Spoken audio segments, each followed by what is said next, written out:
লেখার নাম বিষাদ স্বর্গ, লিখেছেন প্রবর রিপন। তোমাদের স্বর্গের সমস্ত তীব্র নহরে আমি সাঁতার কেটেছি। প্রেম কানায় কানায় ভরে তুলেছে আমার স্নায়ুতন্ত্র। কোনো কিছুর অভাব বোধ করিনি কখনো। সমস্ত নহর আমার হৃদয় খুলে দিয়েছে তাদের অর্গল। এমন কিছুই নেই যা আমি পাইনি। তবু আমি ভীতশ্রদ্ধ এই পৃথিবীর উপর, সব মানুষের উপর। এবার বলো, কিভাবে তোমরা আমার হৃদয়ে পৃথিবীর প্রেম ফেরাবে? দেখেছি আমি সব সফল জন্তুদের, যাদের সফলতার জন্য সারাদিন শান দেই তাদের দাঁতে আর নখে, আর দামি পোশাক আর প্রসাধনে ঢেকে রাখি তাদের পশুর মতো নির্মম হৃদয়। আমি এদের হৃদয়ের ভেতর ঢুকে দেখে এসেছি এবং আমি জানি তারা কত নিঃস্ব। মানুষ যা যা পেতে পারে না, এমনকি আমি পেয়েছি তার সব। আর জানি কত নিঃস্ব আমি, কেননা এইসব পাওয়া কিছুটা স্বস্তি দিয়েছিল আমাকে। আর জানি স্বস্তি কি দরকার খোয়ারে বন্দি পশুদের। পশু তার হৃদয়ের ভেতর ঢুকে তারপর যখন দেখে সে পরিপূর্ণ, তখন কি বিষাদে সে এগিয়ে যায় মৃত্যুর দিকে। হ্যাঁ, আমি সেই পরিতৃপ্ত পশু যাকে মৃত্যু দিয়ে দিয়েছিল তার সব। তারপর নিঃস্ব হয়ে সে অন্য পশুদের কাছে ভিক্ষা চাচ্ছিল তার হারানো জীবন শক্তি।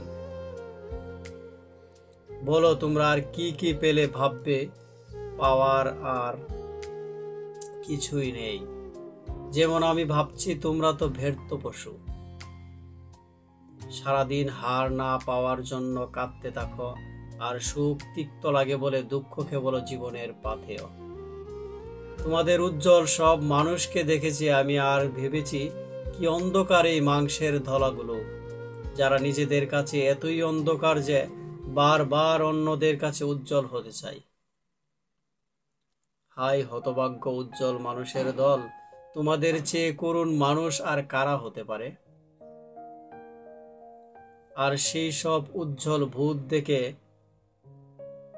সিচকানো ব্যর্থ মানুষেরা, তোমরা এমন নির্লজ্জ আর বেহায়া কেন?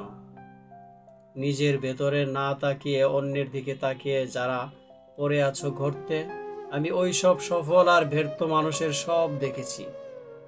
আর দেখেছি কি হতচ্ছাড়া বেহায়া মানুষ তারা। নিজের ধর থেকে মাথা কেটে অন্যের ধরে লাগিয়ে যারা নিজেকে দেখার চেষ্টা করে। মৃত মানুষদের জন্য সবচেয়ে নিরাপদ যে কবরস্থান, যাকে মানুষ বলে দেশ, তেমনই এক সুজলা সুফলা বিষ শ্যামলা দেশের মাটির সমস্ত রস আমার দেহে প্রবাহিত। এর মাটির নিচের সমস্ত মদে আমি মাতাল থেকেছি আজীবন, এবং ঘুর কেটে যেতেই দেখেছি কি ভয়ঙ্কর নরক এই দেশ। শুধু মরে মাটিতে পড়ে গেলেই কেবল টের পাওয়া যায় মাটির সান্নিধ্য। কোনো প্রেমে আমি ব্যর্থ হইনি কখনো। সব প্রেমিকেরা আমাকে ঢেলে দিয়েছে অঢেল প্রেমের মদ। আমি সূর্যের সাথে মাতাল হয়েছি আর ঘুমিয়েছি চাঁদের সাথে।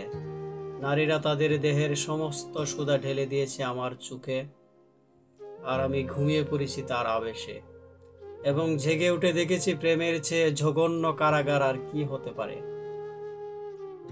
বন্দি বলেই কি মানুষ একে অপরকে এত ভালোবাসতে চাই?